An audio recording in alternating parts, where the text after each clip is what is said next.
मेनखान नोंडे जहां ñelok kana संगठन लेकाते जहां जहां तने को कमी kana मेनखान स्टूडेंट aku लेकाते तो किंतु मिट्टे हoni तबित आंदोलन बांग ñelok kan takoa ar nuku judi no आंदोलन bako ñel ñam ochoya juwan ko आंदोलन judi bang ketejoa ताहले खान नोवारे ये तो मुश्किल गया एक एसटी नितुम करे जहां तने किछु किछु होई तो कमी को दया बुरान गम के जवार Jahar Jahar Chandra Murmu Purulia zonal president south केंद्रीय सिंगल सरादर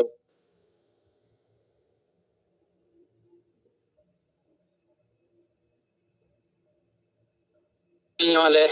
पुरुलिया जिला रे जहां 30 30 का प्रोग्राम है ना कते ब्लॉक लीडर को होते कॉल कॉन्फ्रेंस में चलते हैं 8 नवंबर 29 30 और 31 रिया सजाव सपड़ाव विषय दीते ले गलमराव किया और नोरे जो ब्लॉक खना ना कवडी भेजा रिया कथा किछु ब्लॉक को तो भेजाव का मनखान जहां को भेजाव का तिंग पवित्र ना भेजा रिया पूर्व फाइनल को रिपोर्ट किया ये विषय दिक्कत दो और इन्हें के बाद अजे 8 नवंबर अबो टारगेट का नवा विषय दिक्कत एटा जाति गोष्ठी जहां मिना को अबो संताल बर कते रहो गौरांग जाति गोष्ठी को सलाह थोड़ा रिपोर्ट को नामो कना जे बांगमा आले हन ये सरखानमु जहां सरना धर्म कोड लगित ते रांची रे जहां जनसभाई सपड़ाव का नोरे आले हन शामिल रे आले कुरुमुटुया चेदा से तीन धर्म रिया मेटर में नते भारत जगत मजी परगना महल जहां नुकु सला 44 टी संगठन मिना कोआ नुकु धर्म रिया एजेंडा दो बको दहो का धर्म जितकरो मा औरंग को भाषा ते अल पढ़ा रिया भाषा सेलेदो मा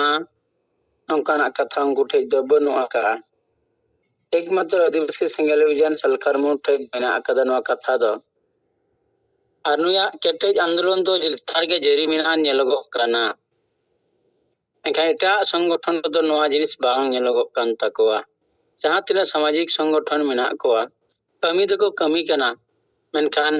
उन कजाकार मजबूत के सन नेता रणनीति आधार ते नौकाना कमी बांग नेलगो कान तकोआ अबो किंतु तो कमी लिखान से गड़वाई खान अबो हों अनौरंग को हों उनको ले केना एवं आले हनवारिया इजेले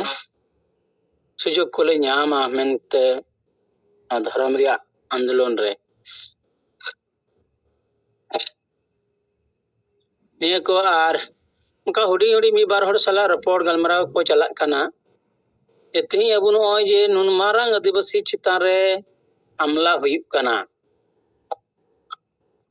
विशेष कर कुर्बी को एसटी सूची रे समिलो लगित उनको जहां आंदोलन को बनाव रकाबेया मेनखान अबु अतु दिसम रेन जहां तिने हड़ के मेना बोना जहां विभाग करे के मेना बोना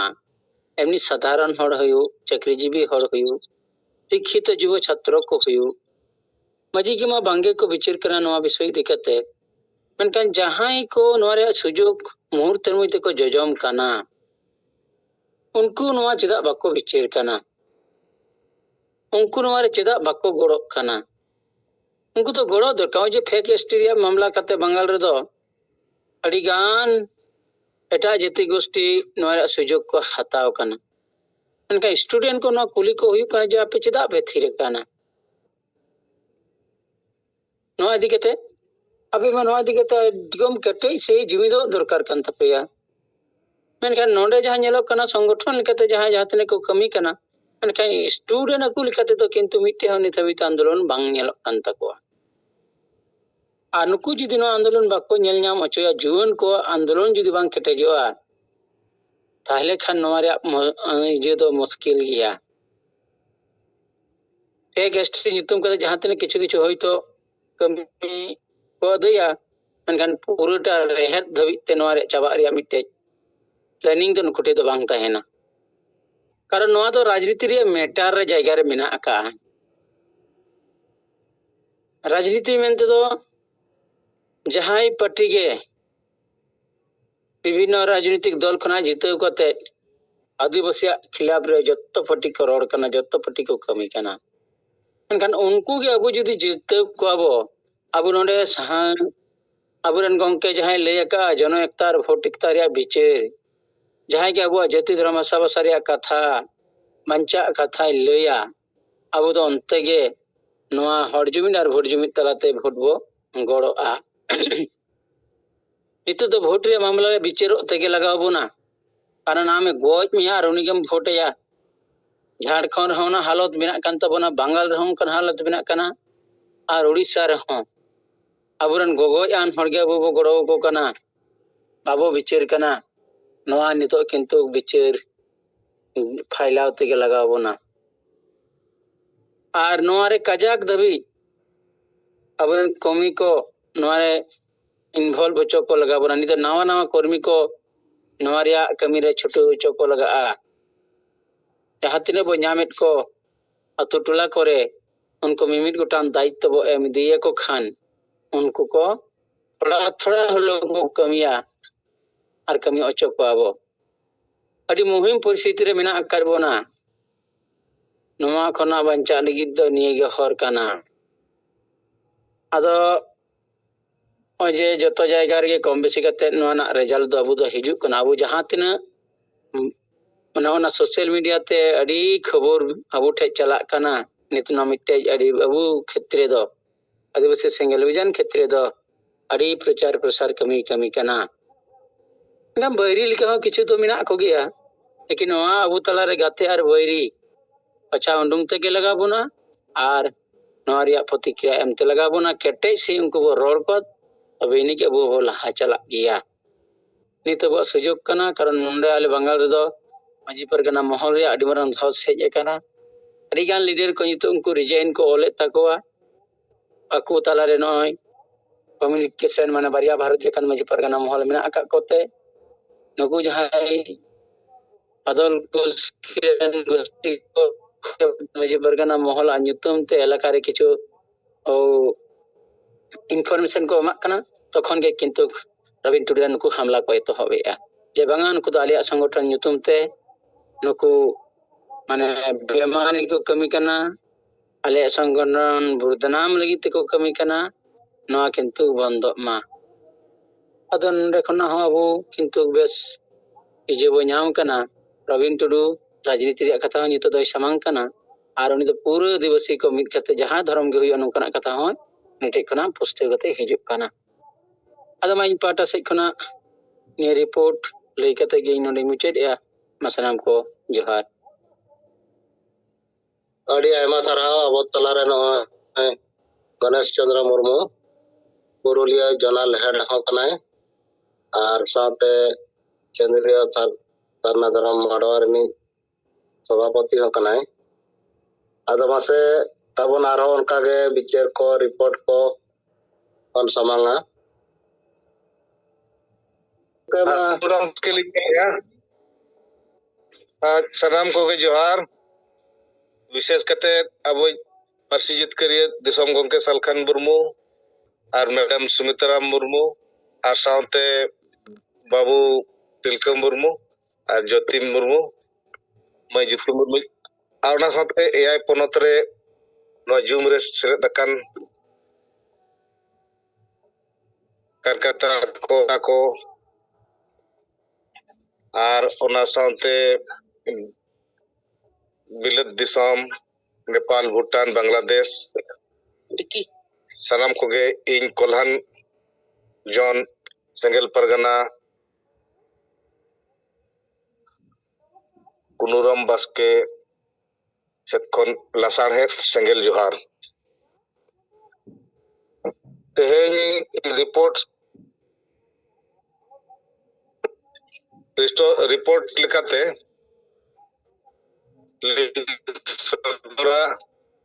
तेहें जिला परगना जूनियर सालखान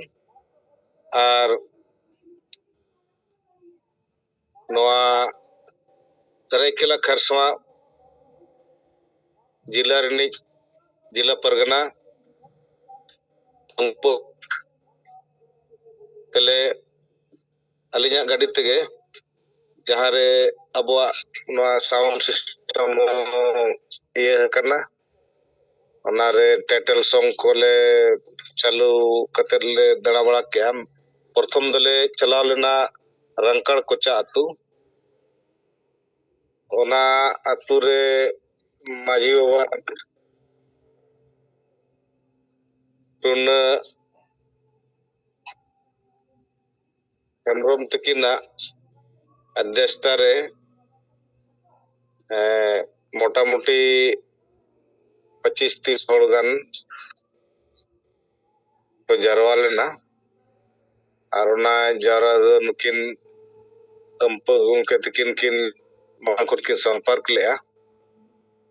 अदो ओंडे अबो आइडियोलॉजी को सेंगल परगना सेंगल माझी चेदा ले नियुक्त कोआ चे लगित चे लगती कना और सरखान गंके चे लगित नोआ माने सेंगल माझी सेंगल परगना तैयार हुई दिया ओना को विस्तार तेले समझा के कोआ और साउंते नोआ जहाँ परसी जितकर ना कथा को ले लेट कोआ ओना रे माने चेलका गोड़ो गोपोड़ो हड़ को तहलेना और सरखान गंके चेत चेत को नोआरे पापड़ बेला हुई दिया सांसद ठेन कौन माने ग्राउंड दबी अतु दबी ओना को खाटो माचा तेले ले सडेत कोआ और ओना साउंते नोआले लेट कोआ नोआ अबुआ दिसोम दो जनतांत्रिक दिसोम कना एनखान नोआ दिसोम रे दो अबु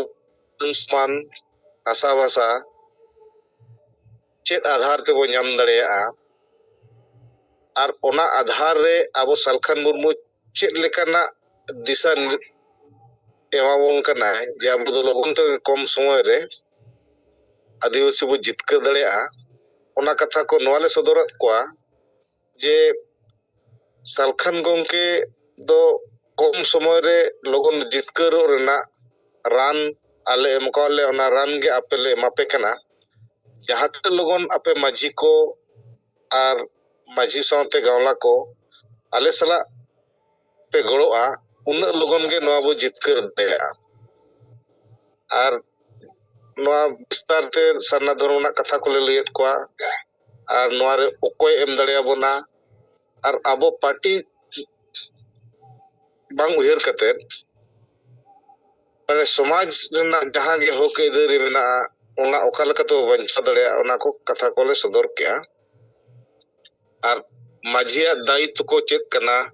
और नोआ रे सरना धर्म जितकर रे माझिया चेत दायित्व हुई दरकार गड़ो रे ओना को आडी चेहरा लेट को जे चे लगी नितो दबी बताया मकना माझी को चेलका नोआ रे गड़ो गोपड़ नितो दबी और चेलका पे गड़ो का आइडियोलॉजी हिसाब ते चेत को गड़ो का चेलका पे गड़ो खान ओना ये को ले पासिता कना आले दो सिद्ध ले लेगो कना सलखान गंके कुकमु और अपे कुकमु मिदुआ तबे एनंग नोआ बो जितकर दड़ेया तो ओना रे नोआ ले लेगो कना जहां जिनिस गे ले को विस्तार ते जे मिटिक परिवार जुदी लहा सनाय कना एनखान आइरिन सदस्य को मिमित होड़ आजा आइडियोलॉजी ले हेया और ओना आइडियोलॉजी पतियो कते एनंगे ओना को लहा दड़ेया और ओना रे जहां लेका मिटिक परिवार चलारी गार्जियन दिल दड़ेया धन ते उनको ठन पैसे खर्चाया उनका के समाज लगी और